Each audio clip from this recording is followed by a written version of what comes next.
Hi అండి. మన సబ్స్క్రైబర్స్లో ఒకరు లంచ్లో స్పెషల్స్లో ఈ అరటికాయ కూర పెడితే ఎట్లా వండారో చెప్పండి అని అడిగారు.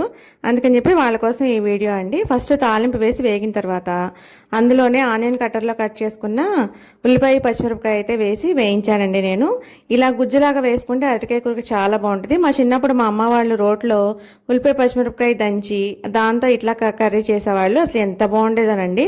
అప్పటి టేస్ట్లు ఇప్పుడు ఎలాగూ లేవు. ఏదో కొద్ది కొద్దిగా మన మార్పులు చేర్పులతో అయినా కొంచెం మంచిగా వండుకుందాం అని చెప్పి ఇట్లా అయితే ట్రై చేస్తున్నానండి నేను.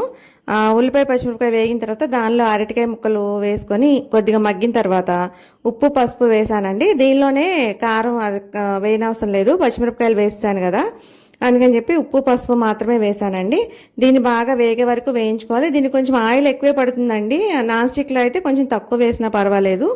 ఎక్కువ వేసి బాగా ఎర్రగా వేయించుకుంటే బాగుంటుంది, కానీ నేను అంత ఎక్కువైతే వేయలేదండి. మేము నువ్వుల నూనె వాడుతున్నామండి, అందుకే